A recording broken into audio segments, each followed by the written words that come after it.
싸워서 이기는 것보다 중요한 것은 싸우지 않고 이기는 것 아닙니까? 아무리 비싸고 더러운 평화라도 이긴 전쟁보다는 낫다. 국민의힘은 지금도 마찬가지인데 평화를 지킬 생각을 하는 게 아니라 평화를 훼손해가지고 안보를 훼손해서 자신들의 정치적 이익을 챙겨요. 북풍 사건 기억나십니까? 총풍 사건 기억나십니까? 그리고 여러분, 국가가 존재하는 이유는 국민의 생명과 안전을 지키고 국민들이 서로 믿고 합리적으로 예측되는 사회 속에서 규칙을 지켰다고 손해보지 않고 규칙을 어겨서 이익 볼 수 없는 그런 질서 있는 세상을 만드는 것, 그리고 그 속에서 우리 국민들이 지금보다는 더 나은 삶을 살 수 있게 하는 것, 즉 민생을 개선하는 것, 그리고 그 민생의 가장 핵심이라고 할 수 있는 경제를 살리는 것, 이게 바로 정부가 해야 될 제일 중요한 3대 책임 아니겠습니까? 그런데 이 정부, 전 정부는, 국민의힘 정권은 이 세 가지를 다 실패했거나 아니면 책임을 전혀 지지 않고 버렸어요. 첫째, 안보가 뭡니까? 안보. 우리 사회 공동체를 든든하게 지켜내는 건데 싸워서 이기는 거는 하책 중에 하책이에요. 물론 지는 것보다는 낫겠지만 다 부서지고 다 죽고 다치고 난 다음에 더 많이 살아남아서 비로소 이기면 뭐합니까? 싸워서 이기는 것보다 중요한 것은 싸우지 않고 이기는 것 아닙니까? 그리고 싸우지 않고 이기는 것도 중책에 불과해요. 진짜 안보, 가장 안전한 공동체는 싸울 필요가 없는 상태, 즉 평화 상태를 만드는 것이다. 맞습니까, 여러분?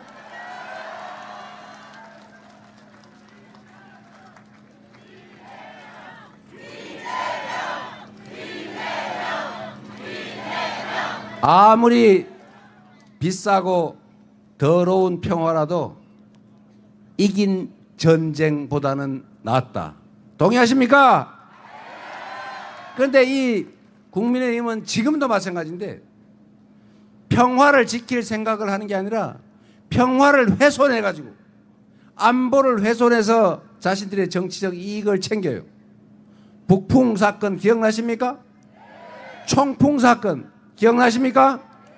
심지어 작년 12월에 비상계엄을 선포하려고 명분을 만들어야 되니까 강대강 대치 전략을 계속 구사하고 북한을 자꾸 자극해서 군사 충돌을 유발하는, 즉 남쪽에 대한, 우리 대한민국에 대한 군사적 공격을 유인하는 외환 유치해제, 이런 행동을 하는 정권 아닙니까?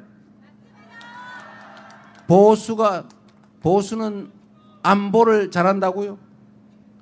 천만에 만만의 콩떡이죠. 안보는 평화를 통해서, 한미동맹 강화를 통해서, 강력한 국방력을 통해서 북한 대북 억지력을 유지하되 끊임없는 대화와 소통 노력을 통해서 협력하고 공존하고 그리고 평화적으로 공동 번영하는 상태를 만들려고 노력해온, 절대로 안보를 정략에 이용하지 않은 민주당, 그리고 민주당 정권, 그리고 이재명 아닙니까, 여러분?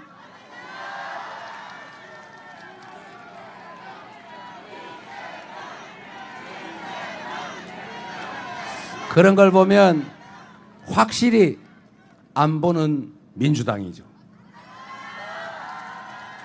그리고 여러분, 이 안보는 대한민국 경제와 아주 밀접한 관련이 있어요. 우리 모두 알고 있지 않습니까?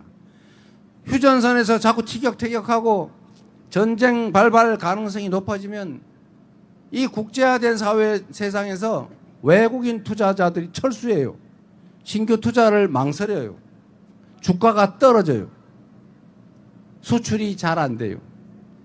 똑같은 조건이면 안정된 나라하고 하지, 전쟁 나가지고 언제 생산 기반이 무너질지 모르는 그런 나라의 기업하고 가능하면 피하려고 하겠죠. 그래서 안보가 곧 경제고 평화가 곧 밥이에요. 맞습니까? 그리고 우리 기억해야 됩니다. 평화가 구축될 때 이 휴전선에 접한 강원도, 경기 북부 이쪽에 경기가 좋아지고 하다못해 땅값도 오르고 관광객도 많이 오고 그러지 않습니까? 평화가 곧 경제라는 사실을 이 접경 지역은 더 잘 느낄 수가 있죠. 그런데 접경 지역일수록 왜 요새는 많이 바뀐다고 하긴 하던데 왜 그럴까? 뭐 우리가 충분히 준비하지 못하고 또 충분히 설득하지 못하고 충분히 소통하지 못해서 그런 걸로 알고 더 많이 노력하도록 하겠습니다.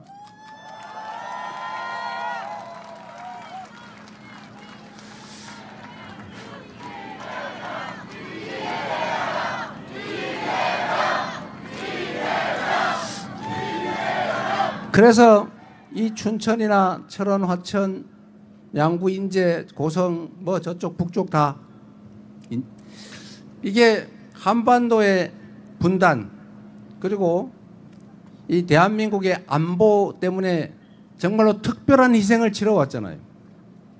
제가 아까 얘기하다 말았는데 춘천이나 이 접경 지역은 대한민국 경제를 이 전 정권이 국민의힘이 관심 없이 내버려 두는 바람에 경제가 전체적으로 나빠지니 1차적으로 피해를 입고 두 번째로 피해를 입는 게 지방이라고 피해를 입었지 않습니까? 대한민국은 자원이 부족하고 기회가 부족하다 보니까 소위 불균형 성장 전략, 아니고 그냥 일상적 용어로 하면 몰빵 전략을 통해서 수도권, 대기업 몇 개, 특권 계층 몇 사람 여기에 집중적으로 기회를 주고 몰아왔어요. 그래서 효율적으로 빨리 성장했어요. 그리고 분수 효과라고 거기서 떨어지는 꽃물 비슷한 이익으로 많이 국민들이 혜택을 봤죠.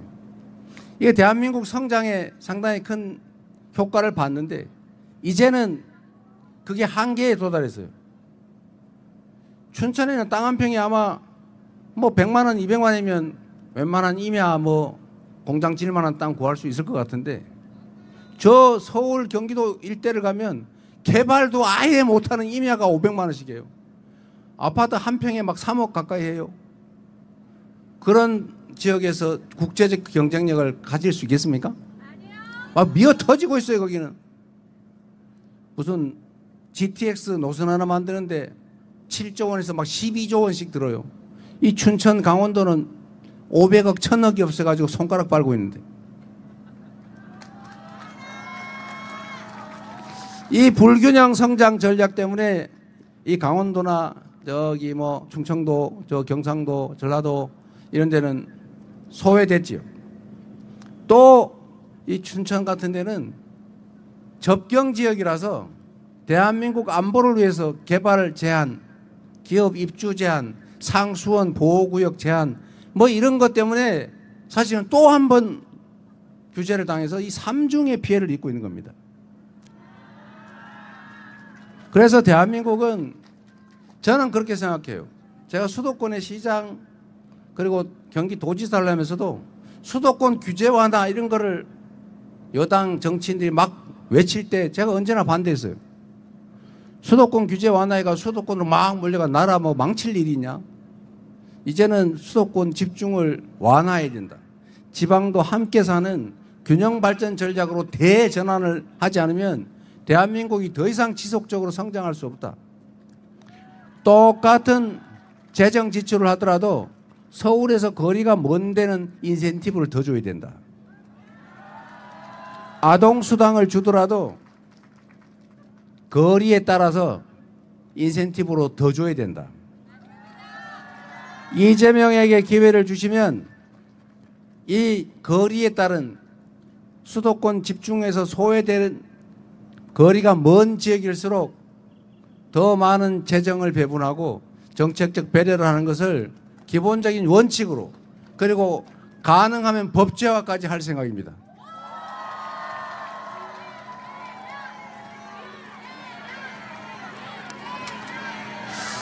이게 여러분 듣기 좋으라고 여러분께만 드리는 말씀이 아니고, 제가 드리는 말씀은 지금 유튜브 방송을 통해서 전국으로 서울, 경기도에도 다 가고 있어요.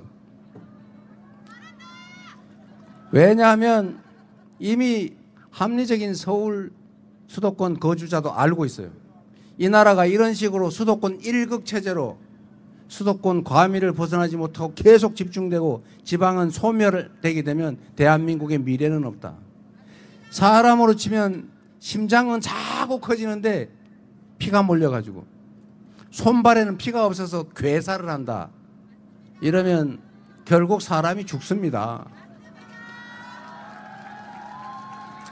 그래서 지금까지는 대한민국의 자원과 기회가 부족해서 지역, 기업, 특정 계층에게 몰빵을 해서 특권을 주고 특혜를 줘서 성장해 왔다면, 지금부터는 방향을 대전환해서 공정하게, 그리고 오히려 소외된 지방, 중소기업, 대기업 대비 중소기업, 또 평범한 보통의 사람들, 아주 좋은 교육받고 좋은 코스로 간 엘리트에게만 몰빵하는 게 아니고 오히려 거기에 더 많은 기회를 부여하는 억강부약, 균형발전 전략을 취해야 대한민국이 다시 지속적 성장의 길을 갈 수 있다. 동의하십니까, 여러분?